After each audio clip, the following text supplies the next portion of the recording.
Hey, everybody, welcome to this very special session of A Brand That Speaks. And today we're going to be talking about what your price is saying.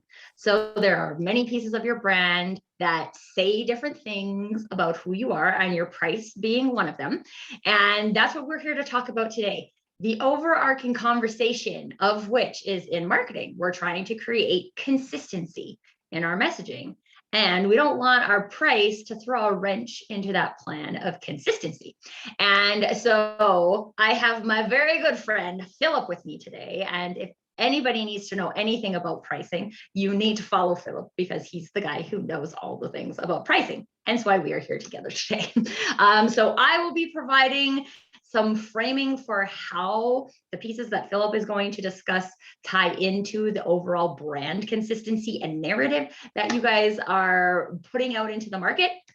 But all pricing questions, Mr. Philip here. So Philip, I'm going to let you do a little introduction to yourself as well. And for anybody who's watching live, so if you guys are joining us live on Zoom, I'm so happy there's so many of you guys today. It's awesome. Please feel free to post your questions in the chat, and we will answer all of your questions throughout the conversation as we go. And if you guys are watching us live on Facebook, please feel free to pop your questions into the comments as well. I am watching that out of the corner of my eye, and we will be sure to answer your questions also. We are here to answer questions about pricing, but mostly about how pricing affects how people perceive your brand. Okay, Philip, over to you. Who are you and why do you care so much about pricing? Hi, I'm Philip Hujic. I'm a pricing consultant, and I care about pricing because it annoys me when I see smart people being underpaid. I just think it would be a better world if it was the other way around, if we were overpaid.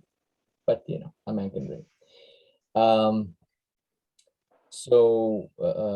During the last 4 years, I have done basically a little, but helping experts of many kinds, but usually solo experts or expert entrepreneurs get their prices up, get their fees up, get more money for what they do, get basically their price closer to their value.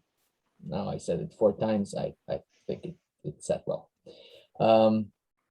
So what I wanted to say today, basically,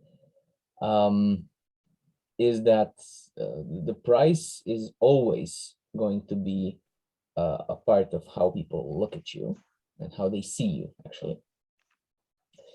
You know how it said that 70% of communication is nonverbal, right? Well, on the internet, people can rarely see you first. They will usually try to find your picture, your references, and your price before they see you in action. So it's all part of your voice.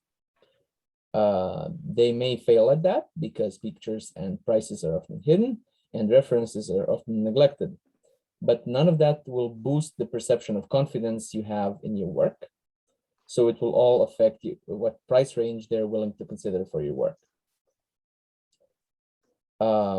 Because what we buy from experts, and we only need experts when we feel that we have a problem, otherwise we can handle it.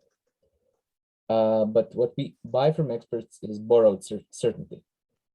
The client is uncertain how to go about solving something, and basically wants to exchange money for a future state where they will be less uncertain, having borrowed your brains to deal with the situation.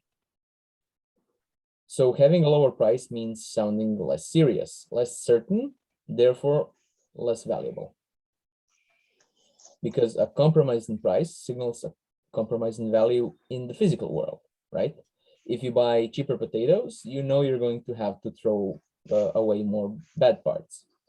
If you buy a cheaper house, you know you're probably going to walk more, fix her up, pay more for utilities or something else, or all 3. The problem is when we are talking about interchangeable commodity type goods and services, which the clients know and understand, you usually really get what you paid for, unless you're incredibly naive or careless for some reason, usually an emotional one. But that doesn't translate well into expert services. which are non-interchangeable. So there are no easy ways to tell what part of the desired future state that the service was supposed to produce is going to be left out because of the bargain price.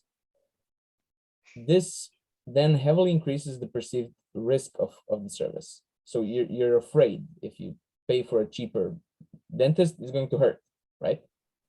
There's an additional cost of worry. So the perceived cost grows, negating the desired effect that the price drop should have made on the buyer's choice. As the monetary price goes up, the risk of being saddled with a too good to be true deal also goes up. And you end up with a lower price, but not that many people want to buy from you anyway. In physical terms, they know what to expect, right? Cheaper price, something's going to be wrong. But here, it's opaque. They have no idea. So they basically back up.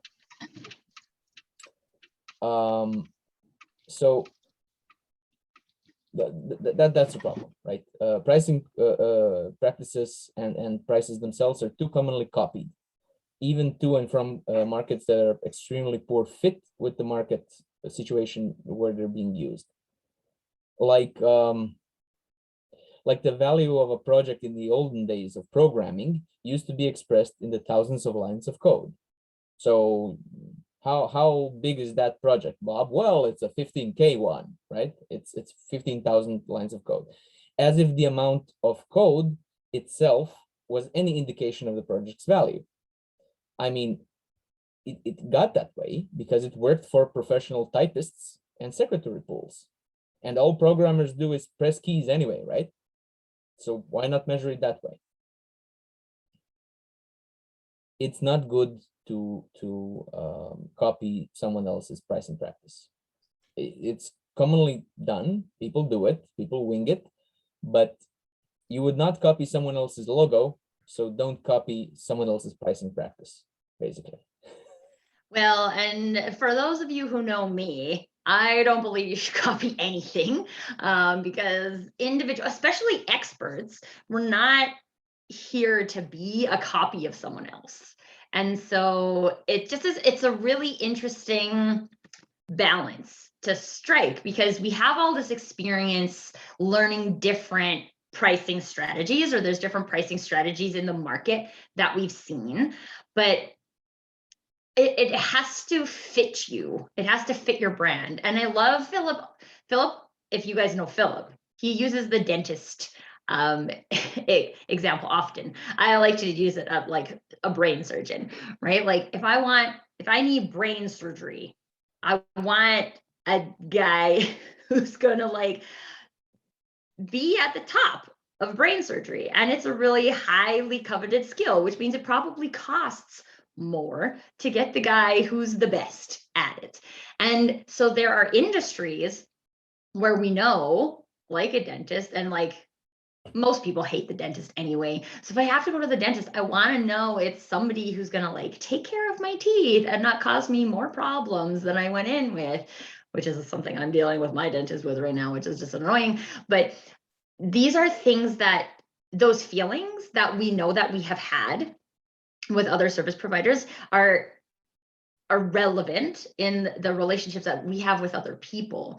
So when you look at your industry, because all of you guys are in like very different industries, there's not like one industry that's being represented here today, but when you look at your industry, what does it look like to be the dentist no one wants to go to versus the dentist that everybody invests in?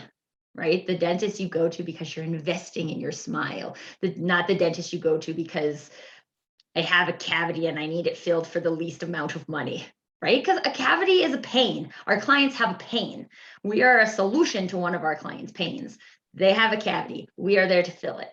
But do we want to be the person who fills it for the least amount of money and then you have tooth sensitivity forever and you have to change your toothpaste and you actually have to go to a different dentist the next time because this job was done so shoddily, right? And we don't think about ourselves in that framework. So I just wanted to bring that back because all of these examples that Philip gives are so I think we can all relate to them. And the important piece is to take that feeling that you feel when you're relating to that and extrapolate it to your own industry and where you want to position yourself in your own industry. Sorry for the little side note. I mean, we are all parts of completely different industries, but we do have something in common, right? Which is that we are not doing interchangeable work. I'm not knocking car washers and cashiers, but you can comfortably change one with another and not much will change, right? But can you actually imagine any other person just switching jobs with you and no client noticing them, noticing that? Not really. And we all have these instincts for pricing practices that belong in that world, that belong in the interchangeable world. Who cares if I buy this bottle of oil or that bottle of oil, right? Or from this cashier or that cashier. Nobody cares. But we don't work like that. Our work does not work like that. Expert work is not interchangeable and should not be priced like potatoes. I usually say commodities, but potatoes are just have a heft to it. Has more punch. Exactly. And I mean, I love the brain surgeon as well. I mean, you would not take up seriously ad from a cut price nanny, right? So let alone medicine, but no, thank you, no. And I wanted to say there are ways, concrete ways in which a price can scream that it's a bargain, in other ways that it's a compromise, right? So one of them, and one of my pet peeves, is round down pricing. So this surgery is only going to cost you $4,999.97, right? Okay, so I can see what you're doing there. You're trying to seem cheaper. Why are you doing that? I'm not in the market for a cheaper brain surgeon. Thank you. Right? So that's one. I will tell you guys, this was something I was doing when I met Philip, and he asked me that, and my answer was to look cheaper. And then I was like, oh, I'm not trying to be cheaper. If that's part of your brand, fine, but is it? It's not Tracy part of my Borreson, brand. the cheap option. Cheap option equals cheap results. I do not want to be the cheap dentist. You guys, like I said, I am currently experiencing my relationship with a cheap dentist. It's not worth it. I don't want to be the cheap dentist. The other one that I wanted to mention is fresh off the calculator look of a price. So that surgery is going to now be $4,976.24, right? I mean, I saw advice saying, yeah, that's how it should be done. Maybe, yeah, for some things, not for expert services, because what this has two problems. One of them is saying, I'm not saying that this should cost this much. The calculator is saying that, right? I have nothing with this, right? It's not me. And that doesn't speak about your confidence much, right? And also it invites the client to talk about, oh, that's your formula. What's your formula again? Why? Why is this? Can this be shorter, right? Yeah, we all enjoy talks like that, especially with people who have no idea what they actually need. They know what they want, but not what they need, right? And that's also something that most of us have in common. Because, you know, Tracy, I say this maybe too much.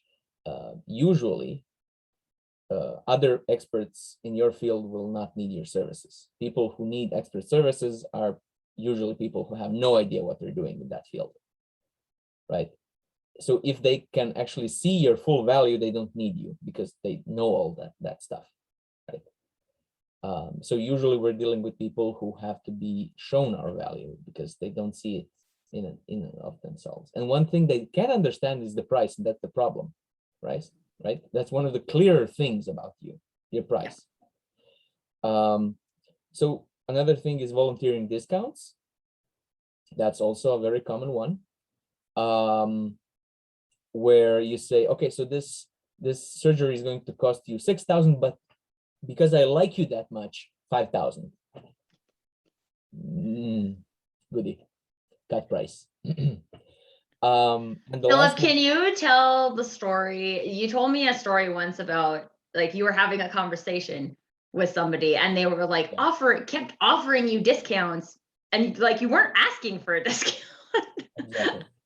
exactly. And this is what you guys, that 100% comes from a mindset of I have to discount this in order for me to sell it.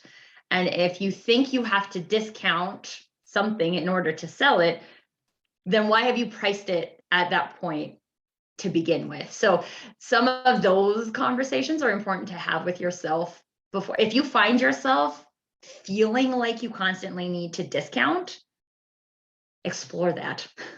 Why do I feel people aren't used to?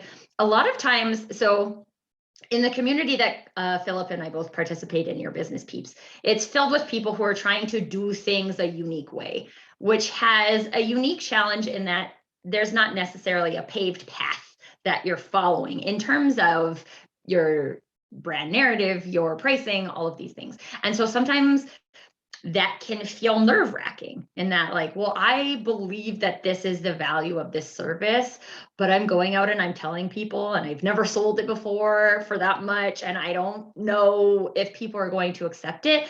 But if you immediately offer a discount, you will never know if someone was going to accept it because you didn't give them the opportunity to accept it. One of the things that I shared with Philip happened a few weeks ago is I was talking to a lady about my packages and I told her the price and she was like, that's it. And I was like, damn it, I should have said more. And it's like, these are the steps you can take though too, right? When you have that price, you're really confident in it. You can like easily present it to other people. There will be opportunities presented to you to increase that price as you go. So it doesn't have to be like, if you're in that zone of it's so big, you feel like you have to discount it. Maybe it's not so big today. Make sure you have that like really solid foundation of why that is your price, but also that perspective of what does this price say about my product in the market? And when your product is an expert service, if you want to use the word expert, it comes with a dollar sign. And comes with the expectation of confidence, right? If you drop your price right away, then that does not speak about your confidence. What they're buying is they're trying to borrow your confidence. That's what they're buying. So that's a very important part. So and then you guys, Philip mentioned this with his last point too, giving people openings, giving your clients openings to negotiate, right? Like if you've already shown your cards in that you're not confident in this price, they're like, well, why should I be confident in this price? I should probably negotiate it more. And then you're making like, now we're just a commodity. Now we're potatoes. Exactly. And people get annoyed because they offer a discount and then the client asks for more discount. Right? I just gave you a discount, right? Yeah, but you know, it doesn't come off like you meant it. It meant just you wanted to inflate the importance, and then came down. So your actual starting price is the 5,000, not the 6,000, right? If that was serious, you would say it, not say it and then run over it the second later, right? One of the things too, I just want to recognize that Evelyn shared a story about how her CEO wants to price with the 99 cents. And that if it's luxury product, customers aren't fooled by your 99 cents. 29 or 28.99 is $29. We can all see it. Your label is saying luxury, but your pricing is negating the luxury when you could just charge the $29. Yeah, and $29 is also $30. Yeah. If I'm going to spend on a luxury, I'm not thinking about dollar. I don't care about the dollar. I'm not. I can actually see. So 31 is also basically 30. People don't see it, right? People don't see it if we're talking about luxuries. If we're talking about milk and bread, whatever, then that's a difference. That's a communication of value. So this is a 30 caliber milk or whatever. Milk is not $30, but something is, I don't know, carton of milk. But this one is slightly better, right? But we're talking about potatoes here. We're talking about interchangeable goods. And that's not what most of us do here. So some of us may offer luxury services, yes, but it has very, very little to do with perfume in pricing sense. And definitely nothing should, in luxury services, nothing should cost $30, and even less 29, and even less 28.99. So I don't know, Evelyn, you use your judgment. I don't know what luxury yarn should cost, but $30 at least is, I think, what we're getting out of this conversation. Say that. I mean, if I'm splurging on yarn, I don't care about the dollar, and the seller might, because he's selling many of them. So each dollar he doesn't get, I would rather make it 31 than 29. But that's me, you know me. I would always go high. Well, and I think one of the things that I'm thinking about now is like luxury cars, right? Like you don't go buy a Lamborghini because it's something 97 cents, right? Like a Lamborghini doesn't cost something like that. It costs a dollar amount. And it's not that I've ever looked at the prices of a Lamborghini, because I'm not a Lamborghini kind of gal, but it's just like they don't price it that way because it's a luxury good. I just thought that that was a really good example of that, because one of the examples I thought of was like luxury clothing. But I feel like the clothing industry in general, it's still like interchangeable goods. Whereas Yes. like if I'm going to go buy a Lamborghini, I could buy another Lamborghini, but custom clothes, no. So try to get a custom dress made, and you're not going to run into that problem. But clothes, yes, they're completely interchangeable. Yeah. What I wanted to also say as a signal that your price, when your price signals a bargain, right? When your price is simply below an expectation level. And this is where it's useful to know what other people are charging, but not because you want to go below it. Because if you do go below it, now this happens, right? So that surgery that we were talking about, it's 5,000. And when you asked around, you know that most people charge 9 to 12,000. So what now? What exactly in my brain surgery are you going to leave out or put in? Because no, so in and of itself, 5,000 would be fine if I didn't know that everybody else is much more expensive.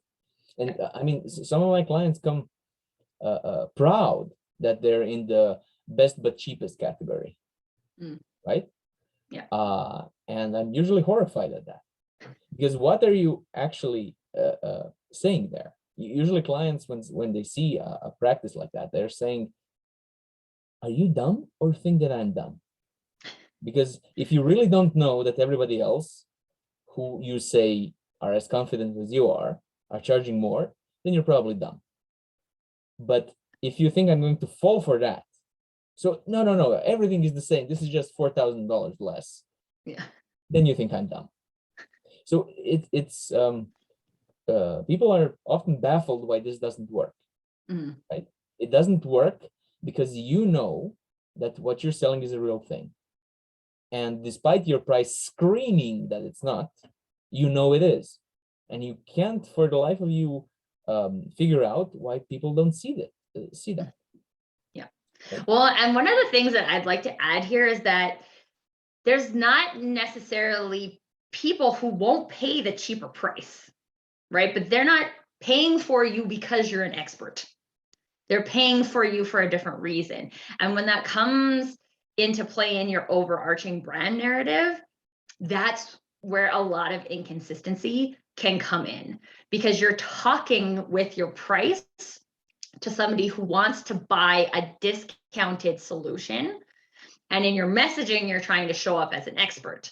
And those two things aren't consistent. So if you want to go to market, like there's a lady who I connected with recently on Facebook who's just like, I'm a discount. I want to be the cheapest price. And I was like, well, don't talk to Philip because he'll have much to say about that. Or actually do. Yeah.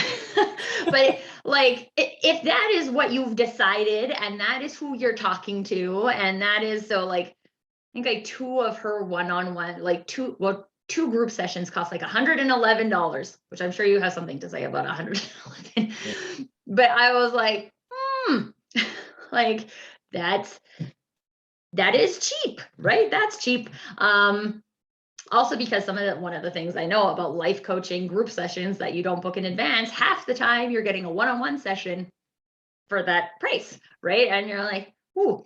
And if that's what you want to be all about, and that's what she talks about in her messaging and all of that, then her price is very aligned with that. So her overall narrative makes sense. She's not going for an expert narrative, which I think is folly, but that's not what she's trying to do.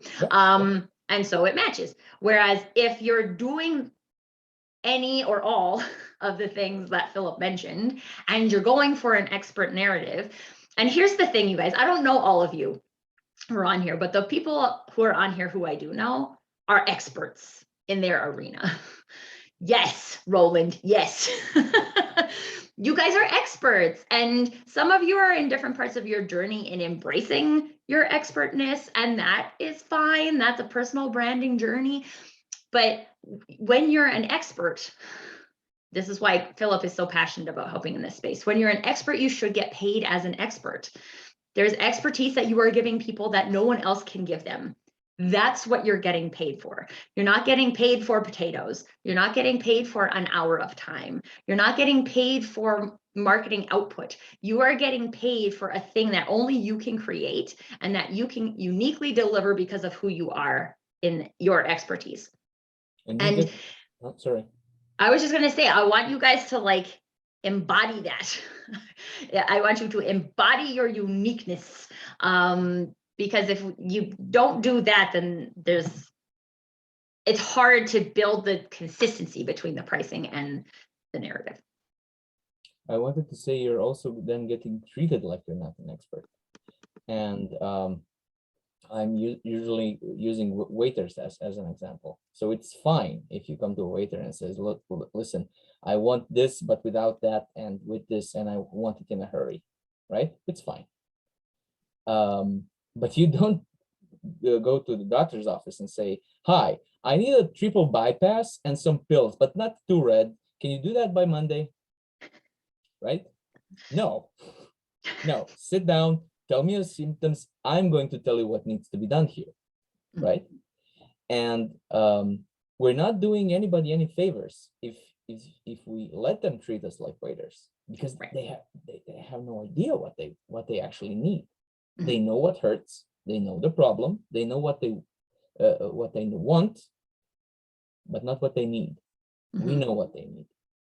And there's a really interesting piece of this conversation too, because it's not our job to depend on the client to create that experience, right? The client has experience going to a restaurant and demanding things like that, right? They have experience going to the Apple store and getting exactly what they need, even if it's not what they should have, right? Like that's their experience in buying goods. Before they have a relationship with you, you are just an extension of that. It's our job to create the framework for which that operates. It's our job to show up and present that expertise, that confidence, so we can be like, oh, no, this is not what we do here. What we do here is this. And then this is what you get at the end.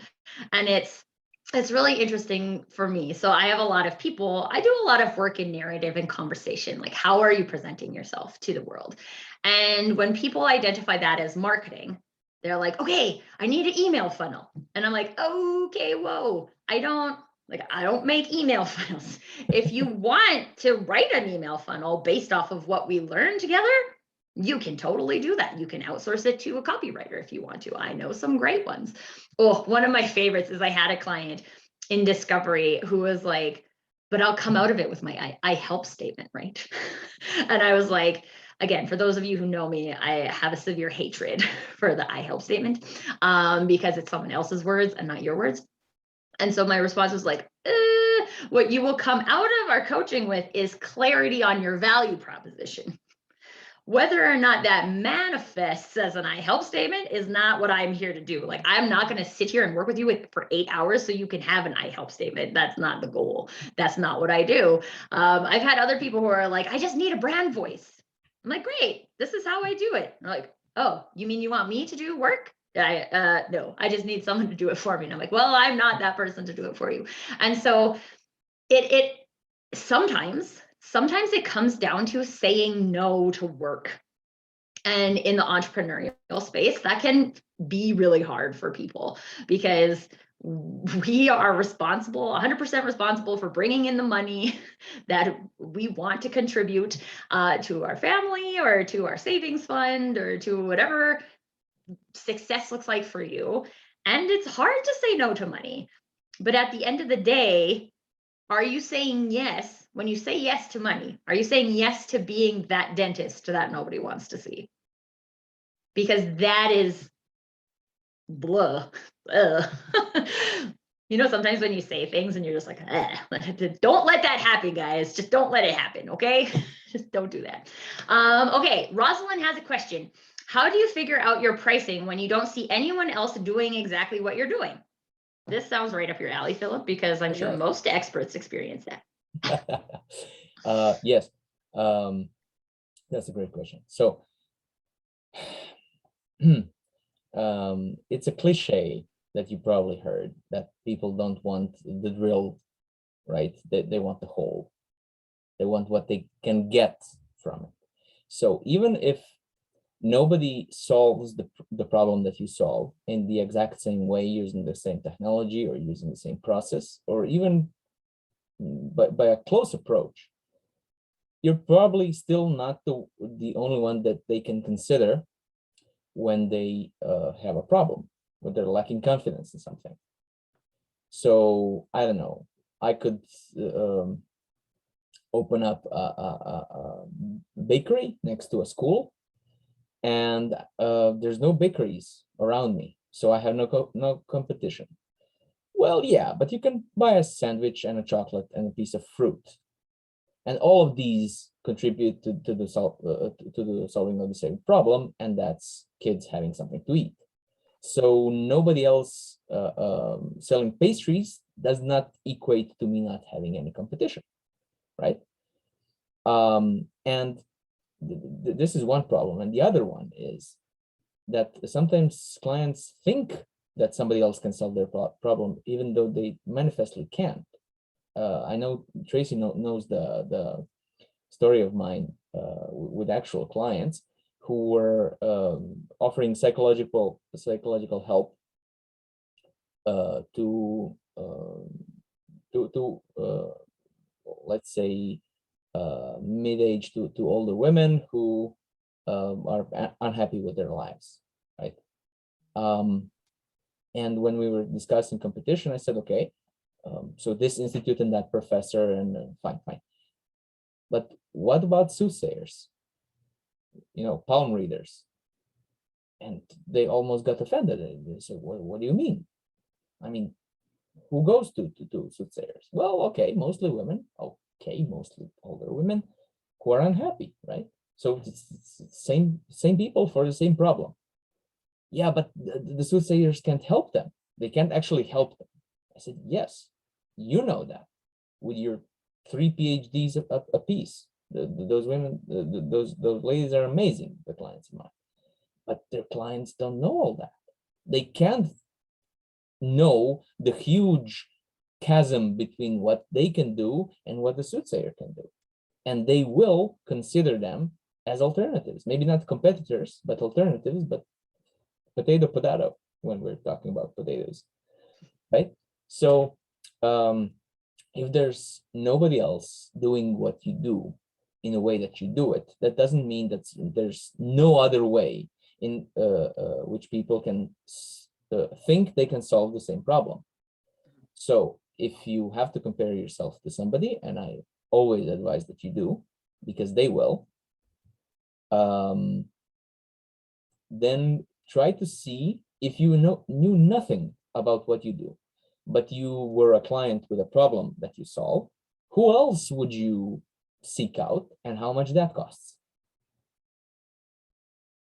I think it's such an important question to ask. And just because Rosalind asked the question and I know what Rosalind is working on, it's so interesting because for people who are support caregivers for people with traumatic brain injury, what are some of those things that they seek out? Potentially, they are looking for a therapist. Maybe they're looking for a community group. Maybe they're looking online researching, right? Like there's all of these other activities that they're doing. And it's just a great question to ask. And again, I want each of you in your own industry to take that and extrapolate it. How can I ask the question, who else might the client think is solving this problem? Which is funny because I know specifically for me, there's a lot of people who find their like wholeness and centeredness by using essential oils or by crystals or things like that, which is not the way I do things, but that is how they are finding that same kind of inner confidence, personal space, right? And that is what I do. So that is what I get compared to. And then I also get compared to the price of a crystal. But that doesn't mean, or essential oil, which like quite honestly for like a little bottle is also very expensive, right? But like I'm getting compared to a $30 bottle of essential oil. That doesn't mean that it's my job to be a $30 solution, right? I'm a hands-on person, access do that thing, which some people need, which some people don't. And I think the other piece of that, which I always speak to, yes, Luca, and we'll come to you right after this, is that I have my way of fixing the problem. My way costs this. And there's going to be some people who want that, and there's going to be some people who don't. And no matter what you price, if you price discount as well, there's going to be people who want it and people who don't. So it's not so much about the concept of people wanting it or people not wanting it, that there will always be that. And I speak about that a lot in the personal branding front, because you can show up as yourself and there will be people who like you. And then you can show up as someone else in a fake persona, and there will be some people who like you. Either way, there are some people who don't like you. So you might as well show up as you, because then at least people are liking you for who you actually are instead of some fake persona you have to maintain, which is just like, whew, just hard. So Luca, oh yeah. Roland just messaged me and he's like, he got a wisdom tooth pulled yesterday, and we keep talking about the dentist. So hopefully you had a good dentist, an expert dentist who's doing that work. It's yet to be determined. Okay, Luca, go ahead and ask your question. You can ask it live or you can type it in the comments. Yeah, of course. Thanks. Thank you. First of all, thanks, Tracy and Philip. I'm glad to be here. I suppose I'm a newcomer here. It seems like a lot of these guys and girls and women, or however you want to call it, people here are already clients of yours or something like that. So I would just like to, I have a question regarding a specific situation of mine. I would like to present my case in a minute, if I may, if that's okay with you. So I'm basically preparing right now to launch a coaching practice, a live coaching practice here in Croatia.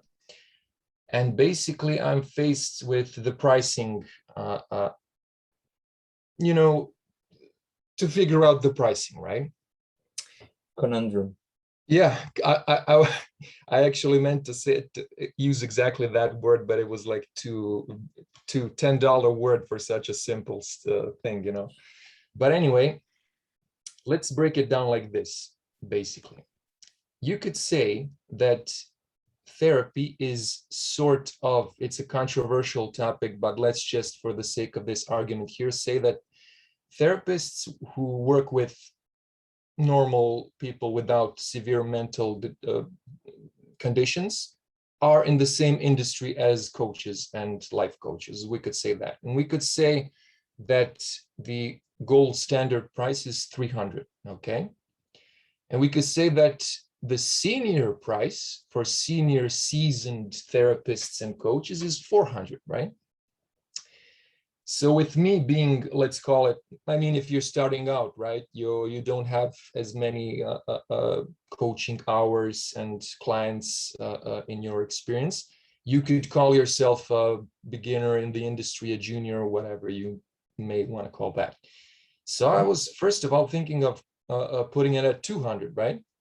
And then as my schedule fills up, as my presence in the market, you know, creates itself, builds up through some time, I don't know, 6 months or something like that, say, okay, it's time to go to 300, right? And then actually yesterday, I talked with a friend who is in the psychology sphere, let's say it like that. And she said, the gold standard is 300. Immediately take the 300 and then prove that you are 300, right? Which you could say that it's just like you decided on yourself to skip the junior level and just immediately go to the mid-tier, right? And you could argue that it's perhaps not the normal step-by-step procedure in the industry, but I kind of, you know, I could go with that. I don't know. So I'm curious, what do you think about that? And I have a third idea, which could be the price is 300, but for the first 3 months, it's 200, right? So to announce the 300, and then they say, and then to explain that it's going to go up, right? Or you can say first 100 coachings or something like that. In any case, but to announce the 300 and say, for now, it's 200. It could be easier than to just say it's 200 and then all of a sudden, you know, in 6 months, remove the carpet beneath their feet and it's 300 now, right? And actually, this friend of mine told me she said that. I'm curious, what do you guys, the experts, think about that? I'm Can I ask one question before Philip has a lot to say about that? Sure. Yeah, let me just finish with this one last point and then I'm done. I'm sorry. Thank you. She just said that it's been proven by studies or what have you, that it's much tougher to change the price to 300 if you were 200 than it is to be 300 and then to just be 300, right? That it's proven that it's easier that way. Okay, thanks, guys. Go on, Tracy. All right. So my question is, if $300 is the gold standard, do you want to offer the gold standard or not? Of course, and it's not $300, it's kunas here in Croatia. Oh, yeah. I'm just looking at it as an, let's call it a junior in the industry, right? To put it plainly, who did not have hundreds of hours of coaching yet, and then perhaps it will be legitimate to enter the market at a price which is not the gold standard yet, right? But of course, I'm really getting close to just switching my mind over to 300 mentality, right? Yeah, that is like the primary thing I would say. Also, because I know there are other people on this call who use the gold standard as their focus. You know who I'm talking to. And so if either you care about providing the gold standard of service or you don't. That is tied into you and who you are. And that's part of what makes you an expert. And so I would say one of the pieces of the conversation for you, Luca, is, do you think you need X hours of coaching clients to be able to provide the gold standard? Or do you think that because of how much you care about serving your clients, you can go into the market and give them the gold level of service today? And this also, I just want to add this because in the realm of expertise, if you care, I believe expertness comes from the amount that you care about a topic, which means the service you provide is going to constantly improve. So even me, and even Philip, right? We are experts in what we do today. And 6 months from now, we're going to be better at what we do today because we're constantly learning. And so you can base your price on the fact that you're constantly learning, but what makes you an expert today is your commitment to constantly learning in a specific arena. So if I know, I know this is just personally for me, I would never accept a client I don't think I could give the gold level service to. And if I can give them the gold level of service, why would I not charge them for the gold level of service? Yep, I agree. I agree. So I know there's your case is actually pretty close to many people's problems that are listening to this. So thank you for that. I would say that the gold standard is something that I really dislike from a voice standpoint. As much as I understand a voice standpoint, that's why Tracy's here. But you're going to hear this for the 5th time today. I don't think expert work is interchangeable. And if it's not interchangeable, why would you want to have the same price as everybody else? Because I was talking to a client the other day who's a designer, right? And he said, I'm perfectly happy to be paid by the hour. That's the standard. That's the gold standard, right? Okay, cool. And I said, why not per kilo? You know, you just print out what you designed and put it in a stack and then measure its weight. He said that has no sense. That makes no sense. I said, yes, but it makes as much sense as paying for design or therapy per hour. Because what the hell is an hour of therapy, right? What is that? When you're tired, your hour of therapy is something else when you're not. When your client is tired, an hour of therapy is something else. And that's just you doing that. Are all these people who are sticking to the gold standard always providing the same thing? No, it's not a can of tuna, right? It's an hour of therapy. And since we don't really have a good definition of an hour of therapy and what it should achieve, I'm not exactly sure that you're doing yourself any favor, you and anybody else listening, of saying, yeah, I'm going to charge by the hour, or maybe you do, but not in a way that everybody else does. So if it turns out that at the end, you're getting about 300 of whatever per hour, that's fine. That's your internal thing. But I would not go with the pricing that says, yes, don't worry about it. I'm just like any other therapist there. So about your options, I don't want to be dodging any direct answers. I would not go with the 200. Or if I would definitely take the third option and say, so you're getting the first 6 months at 200, and then we're going to switch to 3. And you always provide an answer, a reason for the discount, always. So you can write it down somewhere so everybody can see when it expires. So you don't have another battle coming to you in 6 months because people forget that you said it. Oh, you know, did we agree on that? I'm kind of hazy, right? So you say as a reason, I want to know you better. Once I know you better, I can provide better service, and because of that, I'm going to charge you more because the value is higher.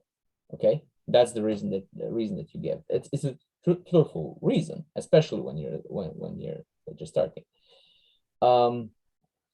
So as far as the options go, I would do it like that. But I would also maybe give them an option of saying, look, this is going to this problem of yours. I'm going to listen to you and do a triage, and then I'm going to try to see how much is that going to last.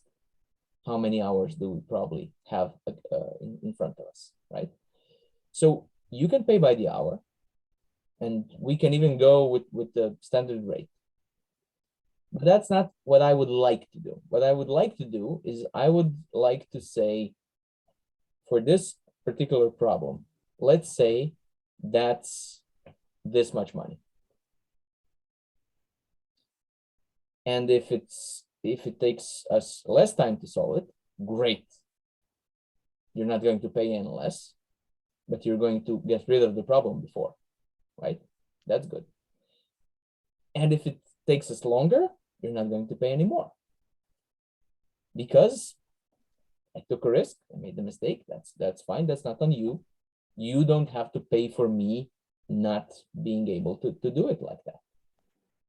So you're giving them an option to reduce the risk. And you're also keeping an option for them, no, let's do it like everybody else does. But even if you do that, you're giving them the sense that they can opt to treat you like any other therapist, but you're not. You also can offer them something that nobody else in the market offers right now, right? So I'm not advocating radical solutions here, throw up the chains of oppression and charge what nobody else is charging. By all means, do that. But I get it that it's not realistic for everybody. But giving them options, one of which is strange, pricing-wise, will definitely communicate that there's something different about you, and that if they get another young therapist who just plops down, 200 or 300 or whatever, and never offers to take up part of the risk, that's not exactly the same thing. It's not apples to apples. Oh, Luca charges 300, and this young fellow called Vedran is charging 200. Well, you don't want that. You never want to be compared with other experts, apples to apples, because you're not. You're not comparable to other experts, apples to apples. None of us are. That's a part of what makes us experts. And Tracy would call that we're all unique. But I'm putting a logical, heavy, money-wise spin on that wonderful statement that she uses so well. That's why I'm the feeling and Philip is the logic, and we work well together. Yeah, and one of the things I would just say too, Luca, because I experience this a lot, I operate in the coaching industry as well. And there's a lot of that, like if you register by X, then you get it for $200, but as of this date, the price is going up and it's never going to be that low again, right? Like, for me, that doesn't feel authentic. So I can't do that. Is that a pricing thing? Does it work for other people? Maybe, but I can't do that. That's not a good reflection of my personal brand. And so it is just looking at try on those three options and like which one fits Luca, which one feels like it's a good representation of Luca to the market based on how I want people to see me, based on what I know my unique expertise is, and try it. None of these things, one of the other things that I think people get like really connected to on the pricing front is that like, oh my God, once I pick a price, I have to just like keep it forever. And like nobody does that. 0 people ever like picked one price and then kept it forever. There's different packages. People do one-on-ones and people do workshops and people build communities. And as you grow and your personal brand evolves with you and your business, those different things will change. But the concept of having your price reflect your value in the way you want to uniquely deliver it to the market is the anchor to come back to. And that might look differently as you go through your journey. So even if you do pick one of those three, and then after 3 months, it feels like it's not working for you, then change it.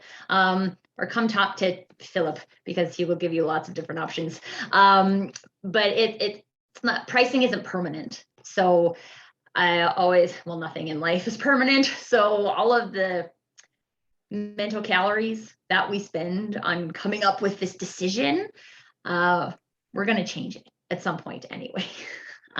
So just give yourself that space as well. It's a starting point.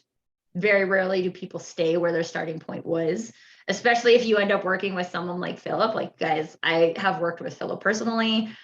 I changed my entire coaching model after I worked with him, and it was priced uniquely. And it still is, right? And it's priced based on what feels right for me, based on how I uniquely know how to deliver results for my clients. And that's it. It's not based on anything outside of that. So at the end of the day, this is what we're driving towards with this conversation. And if anybody wants to, just realizing we're very close to the end, if you guys have any other questions, we have a couple people watching on Facebook too. So if you guys have any other questions, please pop them in the chat. But that's what this whole conversation is about, is that your price does say something about your brand when you look at how you want your brand to be perceived in the market, and also how it's easy. It's supposed to be authentic, right? What's easy? How does it feel? It should feel easy for you to show up and offer this product, this package, this pricing this way. And so what's a thing that feels easy for you? Because for each of us on live here today, it's something different. And having conversations like this, and even if like connect with me, connect with Philip, love having these types of conversations, even just as conversations, right? Philip has a Q&A. Are you still doing it weekly, Philip, your Q&A? Yes. Yep, Philip has a weekly pricing Q&A, so follow him on LinkedIn to get that information. This is what we want you guys to do. We want you to have the space to show up uniquely as you are, as the expert you are in the market.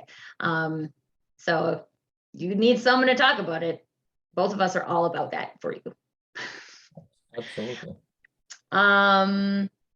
Rosalind, oh, we got a few other questions here. Are you okay to stay for a little longer, Philip? Sure. I'm just going to pop my links in the chat here. Yes, pop your links in the chat. And yeah, you guys, mental calories. So I always talk about mental calories. Danielle is asking, what are your thoughts on beta pricing? Mm-hmm. I have thoughts. You can go first this time. Okay. I like it. It's upfront. So beta pricing, if somebody is unfamiliar, is saying to people upfront, listen, I'm not yet as experienced in this as I would like to, or I would just like to see, this is a new format for me, this is a new thing for me. The thing I do would probably have a somewhat reduced value, so I'm going to slash the price this first time severely. So who wants to get in on the 80% of the value, 30% of the price right now, right?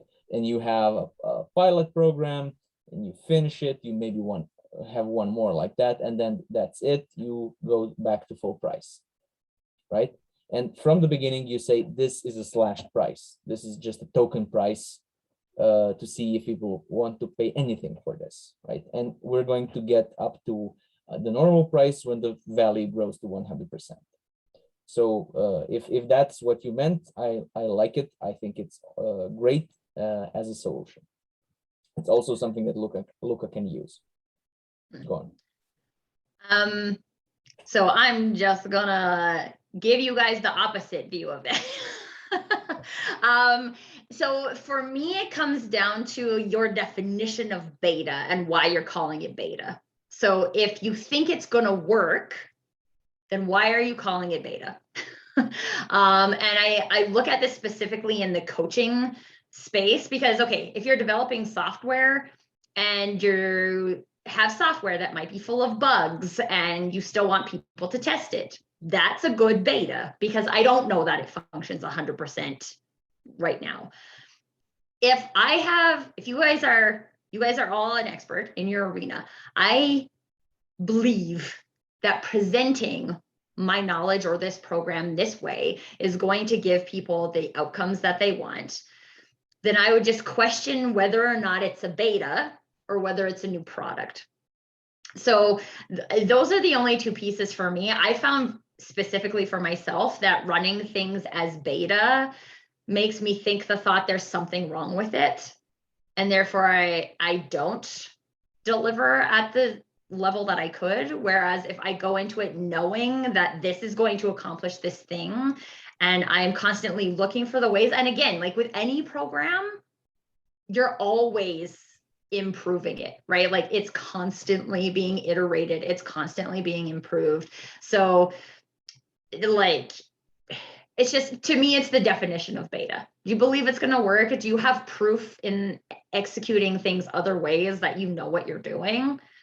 No, it's just new. So for me, it's been, I don't like personally for me framing it as beta just because it makes me feel like there's something wrong with it. And if there's something wrong with it, then I don't want to offer it to the market. So that's just me. And then Rosalind is asking, Danielle, just let us know if that answered your question so well enough. Rosalind is asking, do you have any info on how to create pricing? Well, Philip has an entire framework on how to create pricing. Is there anything else you want to add to that, Philip? Yeah, my question to that is how much time have you got? Yeah. That's basically all I do. Yeah. I take vague notions of expertise and value and the problems that people solve, and I teach them how to set their price, see opportunities to raising the price, how much, to whom, and how, and negotiate the price. That's basically what I do. So yes, some. Yeah. And one very important question that I left for the end that Stacy asked was, Philip, do you actually like potatoes? Yes, I do like potatoes. I do like to buy potatoes. I just don't like when expert services are bought like potatoes.